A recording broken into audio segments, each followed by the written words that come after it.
आज हम पढ़ने वाले students solution of gases in liquid. Solution ये एक नया टॉपिक है। कल मैंने आपको थ्योरी ऑफ फ्रैक्शनल डिस्टिलेशन ख़त्म कर चुका था मैं। आज मैं चालू करने वाला हूँ आपके लिए solution of gases in liquid. So solution of gases in liquid, तो ये मैं चालू करने वाला हूँ।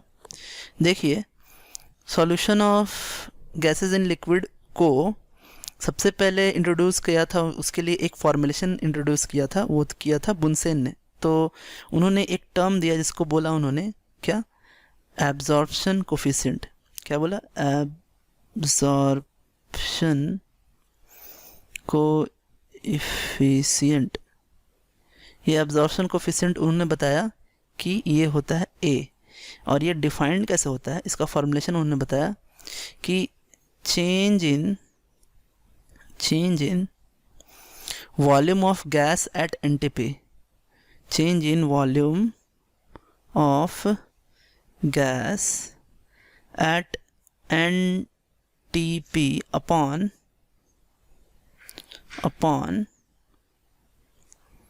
एक्चुअली वॉल्यूम ई होगा यहाँ, volume of gas at NTP, और volume of solvent at temperature constant, volume of solvent temperature constant. तो एक्चुअली उन्होंने बताया कि हमें एक कांस्टेंट वॉल्यूम लेना है सॉल्वेंट का, लिक्विड सॉल्वेंट का, और उसके ऊपर हम गैस का क्या वॉल्यूम चेंज हो रहा है एनटीपी पे, उसके रेशियो को हमने बोला एब्जॉर्प्शन कोफिशिएंट। तो कुछ डिफरेंट गैसेस के लिए देखिए क्या एक्सपेरिमेंटल वैल्यूज़ हैं आपके एब्जॉर्प्शन कोफिशिएंट का। जैसे सॉल्वेंट लिया मैंने, जैसे लिया वाटर लिया है, या मैंने एक और कुछ लिया, इथेनॉल ले लिया है, ठीक है। अब देखिए H2 के लिए क्या इसका एब्जॉर्प्शन कोफिशिएंट है, H2 के लिए है 0.017, इथेनॉल के लिए है 0.08, फिर N2 के लिए है, N2 गैस के लिए है, वाटर में एब्जॉर्प्शन कोफिशिएंट 0.015, और इथेनॉल के लिए है ये 0.13। फिर अगर हम ऑक्सीजन ले ले, O2 ले ले, तो O2 के लिए वाटर में है आपका 0.028, और आपका इथेनॉल में है 0.13। तो ये इस तरह से एक्सपेरिमेंटल वैल्यूज़ है। तो उन्होंने सबसे पहले बुनसेन ने ही क्या किया था कि इस टर्म को क्या किया था, कॉइन किया था। अब बात क्या है कि कुछ फैक्टर्स होते हैं जो कि solubility of gas in liquid को क्या करते हैं, इन्फ्लुएंस करते हैं। तो फैक्टर्स क्या क्या हैं, देखिए क्या क्या फैक्टर्स हैं। फैक्टर्स जो सॉल्युबिलिटी को इन्फ्लुएंस करते हैं, गैस की सॉल्युबिलिटी को। तो पहला है nature of gas and nature of solvent. तो फर्स्ट है आपका nature of gas and nature of solvent. देखिए तो क्या है, यहाँ पर आपकी दो बातें हैं। जैसे कोई गैस होता है वो जो ईजिली लिक्विफिएबल है, तो वो ज़्यादा अच्छे से आपका क्या हो सकता है, सॉल्युबल हो सकता है। फॉर एग्ज़ाम्पल अगर देखो आप, जैसे मैंने लिया H2, फिर मैंने ले लिया N2, फिर ले लिया O2, फिर ले लिया मैंने NH3। तो देखिए ये इस इधर अगर आए तो यहाँ पर आपका मैक्सिमम होता है, क्या मैक्सिमम होता है, तो ईज ऑफ लिक्विफिकेशन। और जब ईज ऑफ लिक्विफिकेशन आपका मैक्स है इधर, तो किसी भी लिक्विड में जो है सॉल्युबिलिटी भी जो है वो इधर मैक्स होगी, है ना। यानी सॉल्यूबिलिटी इन लिक्विड क्या होगी, मैक्स होगी। तो एक तो ये बात था आपका कि ये जो जिसका लिक्विफिकेशन ज़्यादा अच्छा होगा वो उतना ही अच्छा आपका क्या होगा, लिक्विड में वो सॉल्युबल होगा। दूसरी बात क्या है, ये तो फर्स्ट फैक्टर था, ईज ऑफ लिक्विफिकेशन, पहला बात था इसमें। दूसरी बात है कि अगर कोई गैस है वो सॉल्वेंट में जा कर के आयंस क्रिएट कर दे रहा है, जैसे HCl गैस जो है वो वाटर में जाकर क्या बनाता है, H++Cl- बना देता है। तो ये अच्छा, और अगर हम इसको N2 के साथ अगर हम क्या करें, कंपेयर करें तो वाटर के साथ, तो अब क्या होगा कि इसकी सॉल्युबिलिटी बहुत ही हाई होगी, ये सॉल्युबिलिटी बहुत ही हाई हो जाएगी। किसके कंपेयर में, इसके N2A कंपेयर में, यानी solubility of N2 in water is less than क्या, HCl। क्यों, क्योंकि HCl क्या हो रहा है, डिसोसिएट हो रहा है, आयंस क्रिएट कर रहा है, इसलिए। तो ये था आपका बात, ये दो बातें थी आपकी। नेक्स्ट बात है आपका कि इफ़ेक्ट ऑफ टेम्परेचर। देखिए, तो कभी कभी क्या होता है, टेम्परेचर पे भी ऐसा होता है, ये आपका नेक्स्ट फैक्टर है, फैक्टर 2। सो टेम्परेचर, अभी क्या है कि जैसे हमने टेम्परेचर हाई किया, तो टेम्परेचर हाई करेंगे तो गैस की सॉल्युबिलिटी जो है, सॉल्युबिलिटी ऑफ गैस जो है वो क्या होता है, कम होता है। आपने देखा होगा कि जो सोडा वाटर होता है, एग्जांपल मैं आपको दे रहा हूँ, ये जो सोडा वाटर होता है, सोडा वाटर जो होता है उसको कम लो टेम्परेचर पर रखा जाता है, लो टेम्परेचर पे रिजर्व किया जाता है उसको। क्यों, क्योंकि लो टेम्परेचर पे CO2 की सॉल्युबिलिटी क्या होती है, वहाँ हाई होती है। जैसे टेम्परेचर बढ़ाएंगे तो CO2 उसमें कम सॉल्युबल होगा।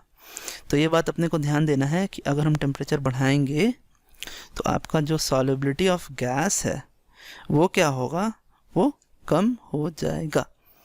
नेक्स्ट जो फैक्टर है, ये फैक्टर है आपका, इसको हम बोलते हैं effect of pressure, third. So pressure, अब प्रेशर से क्या होता है कि जितना ज़्यादा हम प्रेशर एक्सर्ट करेंगे तो उतना ही ज़्यादा आपका क्या होता है, सॉल्युबिलिटी होती है।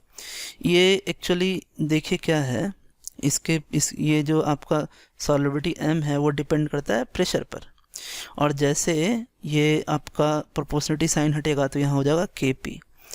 तो ये आपका जो एक्चुअली क्या है, M है आपका सॉल्युबिलिटी M, और ये है आपका यहाँ P, और इसके बीच में आपका क्या है, एक ऐसा लाइन, ये ऐसा ग्राफ बनेगा M/P का, और ये जो एंगल है थीटा, ये थीटा इक्वल्स होगा tan इनवर्स K। तो ये हमने देखा, और ये इसका कुछ, इस लॉ के कुछ लिमिट्स हैं, प्रेशर, इफेक्ट ऑफ प्रेशर के कुछ लिमिट्स हैं। लिमिट्स ये है कि अगर हम टेम्परेचर बहुत ज़्यादा हाई कर देंगे, बहुत ज़्यादा ही हाई कर देंगे, तो फिर आपके प्रेशर के वजह से सॉल्युबिलिटी नहीं बढ़ेगी। तो यानी ये जो फॉर्मूलेशन आया है, ये फॉर्मूलेशन बहुत हाई प्रेशर पे वर्क नहीं करता है। तो हम कह सकते हैं कि क्या क्या बात है जो कि ये फार्मूला आपका काम करेगा। तो इसमें एक नोट लिखते हैं हम, नोट है आपका कि pressure is not too high,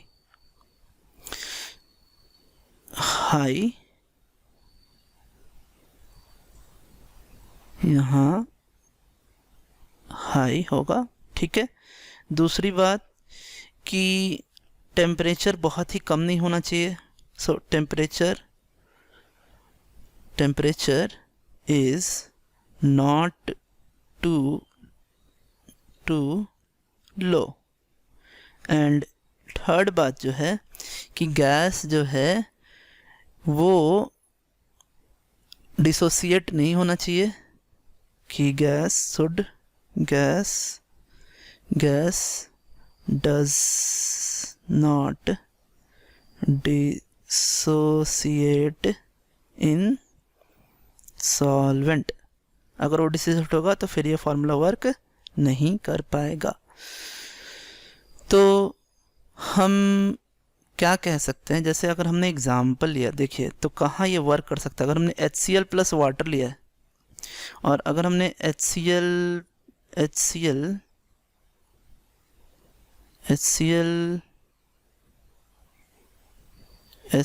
gas plus benzene लिया है, तो यहाँ पर इस जगह पर ये फार्मूला वर्क नहीं कर पाएगा क्योंकि ये डिसोसिएट हो रहा है। लेकिन यहाँ पर ये फार्मूला वर्क कर सकता है। इसमें आपका फार्मूला जो है वर्क कर सकता है। कौन सा formula? M is equals to KP। यहाँ ये फार्मूला वर्क कर सकता है, यहाँ वर्क नहीं करेगा।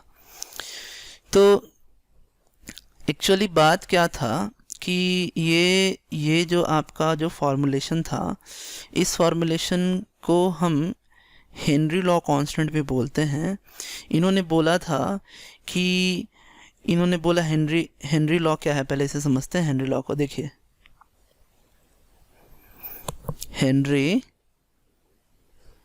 Henry's law.